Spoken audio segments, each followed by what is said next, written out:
안녕하십니까. 코로나19 통합뉴스룸입니다. 북한 당국이 이미 지난달 말부터 코로나19와 관련된 의약품과 마스크 구입에 나선 것으로 파악이 됐습니다. KBS가 입수한 자료에 따르면 북한은 상당히 많은 양의 의약품 등을 중국 주재 기관 대표처를 통해 긴급 구입에 나선 것으로 확인됐습니다. 중국 선양에서 오세균 특파원의 보도입니다. 중국 선양에서 가장 큰 규모의 북한 식당, 평양관. 점심시간인데도 손님이 없어 텅 비어있지만 북한 종업원들의 모든 관심은 북한 코로나19 감염 소식에 쏠려 있습니다.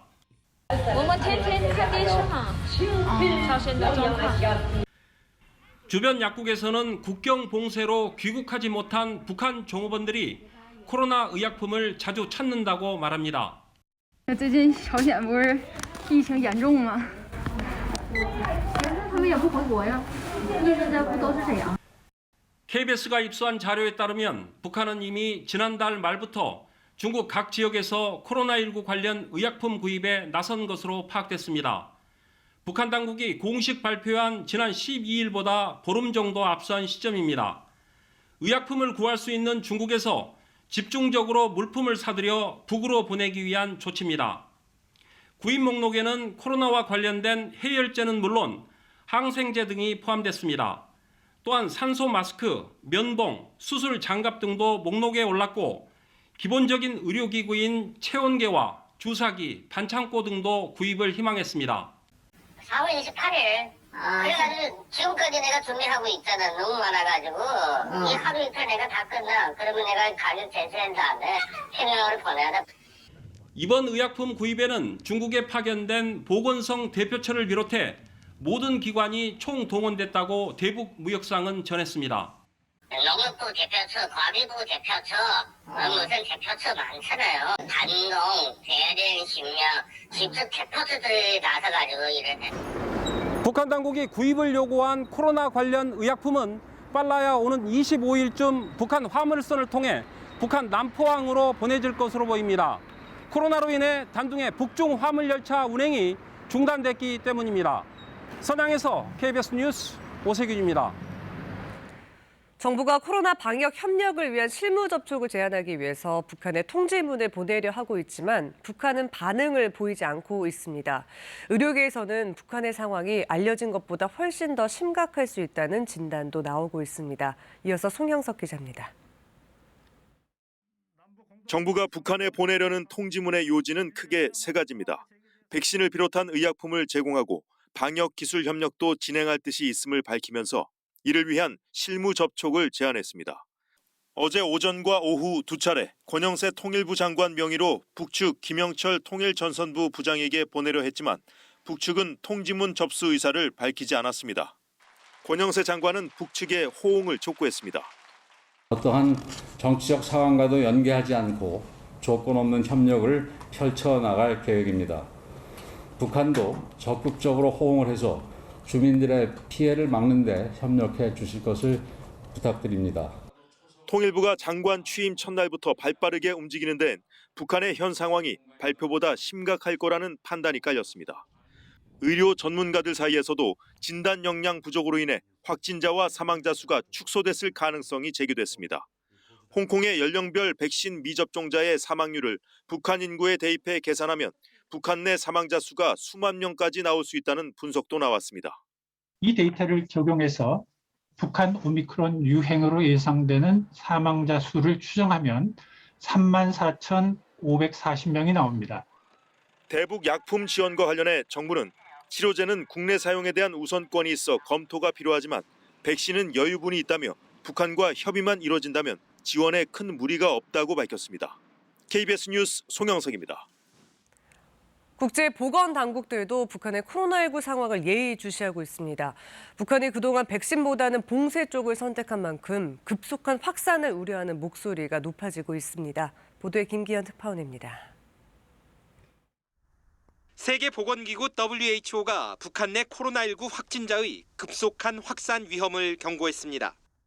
WHO는 푸남 케트라팔싱 동남아시아 지역 사무소장 명의로 발표한 성명을 통해 북한이 백신 접종을 시작하지 않은 나라라며 이 같은 우려를 표시했습니다. 사실상 북한은 코로나19 백신 미접종 국가로 분류되는데 즉각 적절하게 대응하지 않는다면 대중 사이에 빠르게 퍼질 위험이 있다는 겁니다. 특히 WHO는 북한 정부에 지원을 제공할 준비가 돼 있다며 북한 측으로부터 관련 정보를 기다리고 있다고 강조했습니다. 그러면서 코로나19 검사와 확진자 관리는 물론 치료제를 비롯한 의료 관련 도움 등을 가능한 지원 영역으로 꼽았습니다. 백신 공급과 관련해선 공동 분배를 위해 설립된 기구들인 세계 백신 면역 연합 가비는 물론 코백스 측과 협력하겠다고 설명했습니다. 이와 관련해 해당 단체들에선 현재 북한에 배정된 코로나19 백신은 없다고 밝혔습니다. 해당 기구들의 백신 분배는 올해부터 신청에 따르고 있는데 북한 측에선 아직까지 요청이 없었기 때문이라는 겁니다. 북한이 신청할 경우 여러 조건을 감안해 지원 여부를 결정할 예정이라며 북한 보건당국과도 관련 정보를 공유하는 등 협력을 지속해 나갈 것이라고 덧붙였습니다. 이 같은 방침은 원론적이라는 지적에도 불구하고 추가 지원 가능성을 공식화했다는 점에서 북한의 반응이 주목됩니다. 워싱턴에서 KBS 뉴스 김기현입니다. 북한에서 코로나19 증상을 보이는 발열자가 하루 동안 27만 명에 육박했습니다. 조선중앙통신은 오늘 북한 국가비상방역사령부 통계를 인용해 어제 오후 6시 기준 하루 동안 26만 9,500여 명의 발열자가 새로 생겼다고 보도했습니다. 또 6명이 숨져 현재까지 누적 사망자는 56명으로 집계됐다고 전했습니다. 이렇게 증상자가 급증하면서 인민군이 평양 시내 의약품 공급에 투입됐습니다. 조선중앙통신은 어제 인민군 군의관들이 평양 시내 모든 약국에 긴급 투입돼 24시간 약품 수송과 공급에 들어갔다고 보도했습니다. 국내 코로나19 신규 확진자가 3만 명대로 집계됐습니다.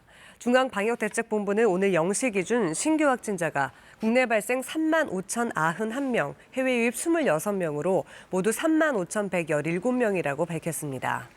입원 중인 위중증 환자는 하루 새 12명 줄어 333명입니다. 사망자는 27명으로 누적 치명률은 0.13%입니다. 윤석열 대통령이 어제 취임 후 첫 국회 시정연설을 했습니다. 윤 대통령은 민생 경제가 위기에 빠졌다며 추경안 통과를 위한 국회 초당적 협조를 요청했습니다. 또 북한이 호응한다면 코로나 극복을 위한 인도적 지원을 아끼지 않겠다고도 했습니다. 강병수 기자가 보도합니다. 취임 엿새 만에 국회를 찾아 첫 시정연설에 나선 윤석열 대통령. 대내외적 위기 상황과 코로나19로 인한 민생의 어려움을 강조하며 신속한 추경안 통과를 촉구했습니다.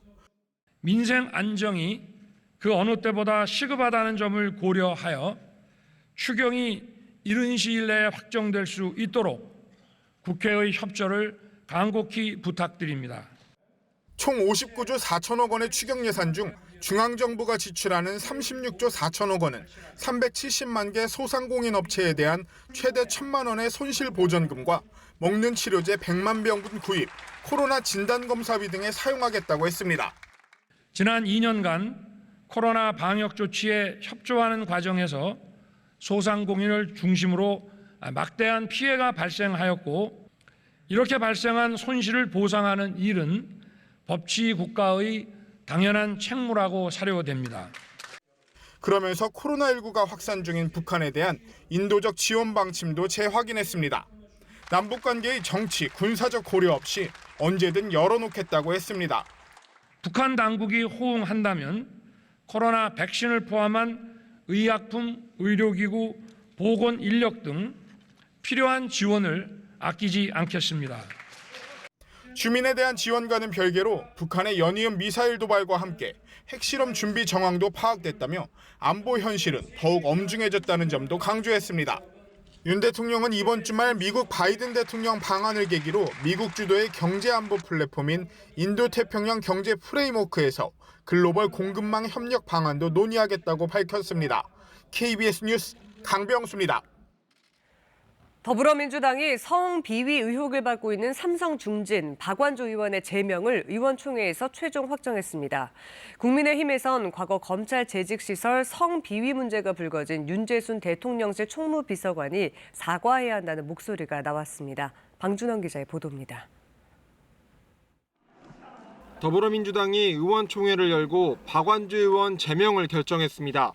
나흘 전 비상대책위에서 의결했지만 당 소속 의원을 제명하려면 의원총회 의결을 거쳐야 한다는 정당법 규정 때문입니다. 표결 없이 만장일치로 의결됐습니다. 민주당은 국회 윤리특별위원회에도 제소할 방침인데 박 의원은 법정에서 다투겠다는 뜻을 전한 것으로 알려졌습니다. 추가적으로 국회 윤리특별위에 징계 상정 요구가 있는 상황 속에서 절차를 밟아 나가고 있다는 말씀을 드리고요. 징계안을 준비 중인 만큼 특정 시점을 예상하기는 어렵다는 말씀 추가로 드리겠습니다. 피해자인 여직원 측은 경찰에 박 의원에 대한 고소장을 접수했습니다. 과거 검찰 재직 시절 2차례 성비위 징계 처분을 받은 윤재순 대통령실 총무비서관. 직접 쓴 시가 문제가 됐습니다. 전동차의 설안시에서 짓궂은 사내 아이들의 자유가 그래도 보장된 곳이라며 성추행을 묘사하고 여성은 얼굴을 붉히고만 있다라고 쓴 겁니다. 성에 대한 왜곡된 인식을 드러내고 있다는 비판이 제기됐습니다. 국민의힘 이준석 대표는 공개 사과를 촉구하면서 다만 사퇴할 사안은 아니라고 선을 그었습니다. 그 인식이 달라졌음을 보여주고 그리고 그때의 생각이 잘못되었음을 명백하게 드러내는 어떤 입장 표명, 유감 표명 등이 있은 뒤에 성실하게 업무를 수행했으면 하는 그 당의 입장입니다. 국민의힘 일부 여성 의원들은 윤 비서관의 사퇴를 주장했는데 대통령실은 사과하는 방안을 검토하는 것으로 전해졌습니다. KBS 뉴스 방준원입니다. 정의당에서 청년 정치인으로 활동했던 강민진 전 청년정의당 대표가 당내 인사로부터 잇따라 성폭력 피해를 입었다고 폭로했습니다. 당 대표가 피해 사실을 발설하지 말라는 압박도 했다고 주장했는데요. 정의당은 피해 사실을 은폐하려 한 적은 없다는 입장입니다. 최영원 기자입니다. 정의당의 청년 조직격인 청년정의당 대표를 지낸 강민진 씨. 지난해 11월 당 행사 자리에서 모 시당 위원장이 부적절한 신체 접촉을 했다고 폭로했습니다. 너무 많이 두려워서 이 일을 공식화했다가는 제가 겪을 일들을 많이 걱정했고 많이 주저했고. 강 전 대표는 이런 사실을 여영국 당대표에게 알렸지만 여 대표가 공식 절차를 밟지 않고 해당 위원장에게 경고를 하겠다.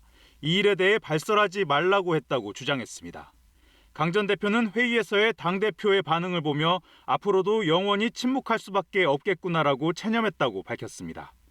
그런 회의 분위기를 겪고 나서는 정말 이 일은 내가 영원히 이 당에서 살아남으려면 말할 수 없겠구나. 이에 대해 정의당 측은 사건을 덮은 게 아니라고 했습니다.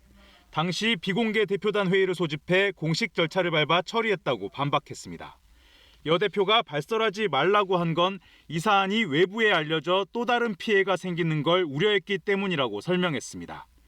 가해자로 지목된 시당 위원장은 강 전 대표에게 사과문을 보냈고 여 대표는 부족하지만 사과를 받아달라는 취지로 말한 것으로 확인됐습니다. 강 전 대표는 지난달에도 당직자로부터 성폭력 피해를 당했다고 주장했는데 이 사건은 최근 정의당에서 조사가 진행 중입니다. 한편 강 전 대표는 지난 3월 당직자들에게 갑질을 했다는 의혹이 불거져 청년정의당 대표직에서 사퇴했고 현재 징계 절차가 진행 중입니다. KBS 뉴스 최영원입니다.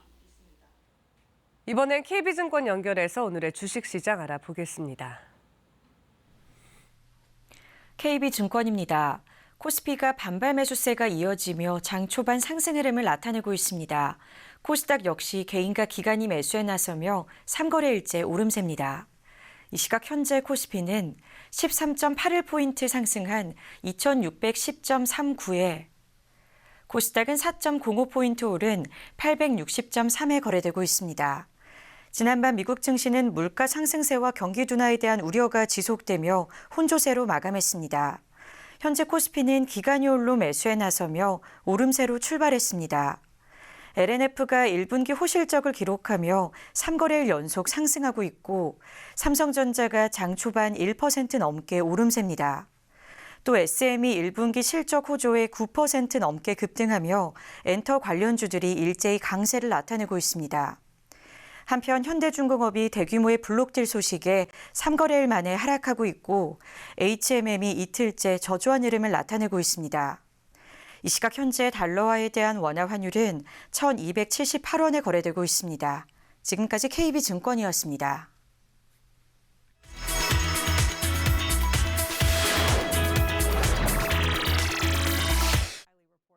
금방 끝낼 것이라는 러시아의 다짐과는 다르게 진행되는 우크라이나 전황은 죽음을 불사하고 군에 자원하는 우크라이나 젊은이들 때문이라는 분석입니다.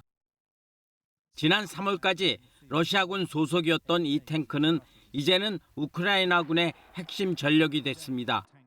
지금까지 러시아군 차량 수십 대와 여러 대의 탱크를 파괴한 전과를 거두었습니다.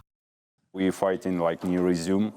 So here we already destroyed 3 or 4 enemy tanks. Like we have 3 confirmed. 이 탱크를 운전하는 알렉스는 얼마 전까지만 해도 평범한 소프트웨어 엔지니어였습니다. 하지만 부도덕한 러시아의 침공의 격분에 컴퓨터를 버리고 탱크 운전대를 잡았다고 말합니다. 올해 대학을 졸업한 22살 아나도 차량 운전병이 된 지 한 달 됐습니다. The thing that makes me the angriest is raped children and women. 갑작스럽게 전쟁에 자원한 젊은이들은 자신이 죽을 수 있다는 생각보다는 국가를 위해 뭔가를 해야 한다는 의지가 더 강했다고 말합니다. 결국 그런 의지가 우크라 전쟁의 가장 큰 변수가 되고 있는 것입니다. 중국 장시성에서 발견된 공룡알 화석입니다. 길이 9cm 정도의 공룡 태아가 두께 0.4mm에 불과한 얇은 껍질 속에 들어 있습니다. 백악기 지층에서 발견돼 지금으로부터 약 7천만 년 전에 살았던 공룡 하드로사우루스의 알로 추정됩니다. 那么鸭嘴龙类是一类生活在恐龙时代末期的大型的但是保存得这么好的却是非常罕见的。 지난 1980년대부터 전 세계적으로 백악기 말기 지층에서 공룡알 화석이 대량 발견됐는데요. 대부분 알 속에 든 난황과 단백 등의 물질은 유실되고 대신 광물질이 가득 찬 상태였습니다. 이 화석을 조사했던 연구팀도 처음에는 다른 화석과 비슷할 것으로 예상했지만 첨단 기술인 싱크로트론 단층 촬영으로 태아 상태의 공룡을 발견한 것입니다. 중국 학계는 이번 태아 상태의 공룡 화석 발견으로 공룡의 생식과 발육 등과 관련한 많은 의문점이 풀릴 것이라며 매우 흥분하고 있습니다. 스위스 제네바에서 열린 크리스티 경매입니다. 이번 경매에서 가장 큰 화제를 몰고 온 물방울 다이아몬드입니다. 더 록이라는 이름답게 이 다이아몬드는 무려 228.31캐럿으로 골프공보다 큽니다.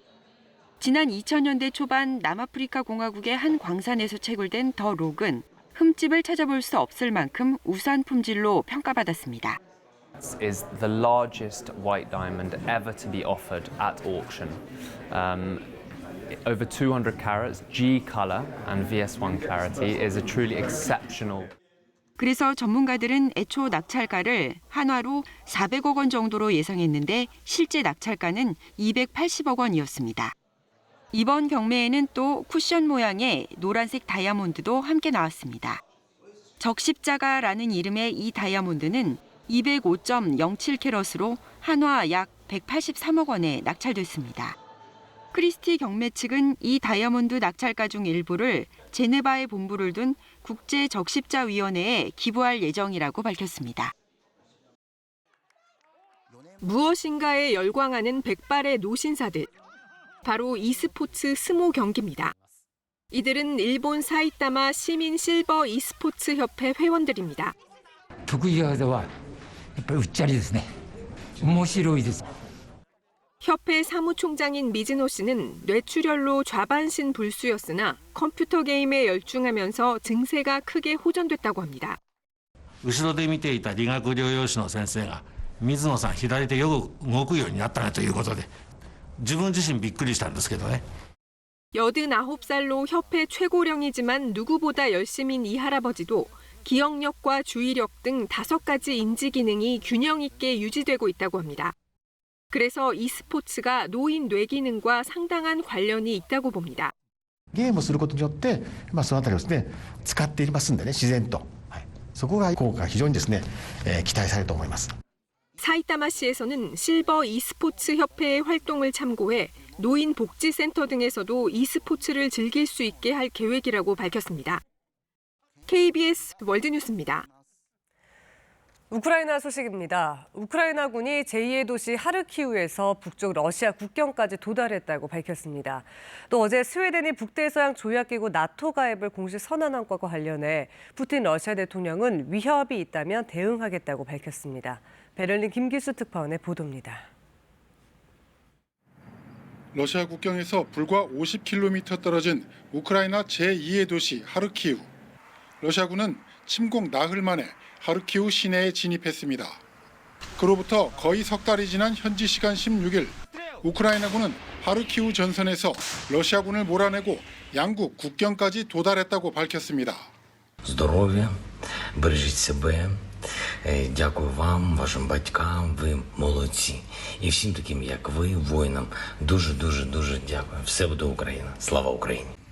우크라이나군은 하르키우 일대 러시아 점령지를 상당 부분 탈환한 것으로 알려졌습니다. 이에 따라 키이우를 중심으로 한 북부와 하르키우 일대 동북부는 러시아의 위협에서 벗어나게 될 것으로 보입니다. 한편 핀란드에 이어 스웨덴이 북대서양 조약기구 나토 가입을 공식 선언한 것과 관련해 푸틴 러시아 대통령이 직접 경고 메시지를 보냈습니다. 핀란드나 스웨덴의 나토 가입 자체가 위협은 아니지만 두 나라에 나토의 군사 자산이 배치된다면 합당한 대응이 있을 것이라고 말했습니다.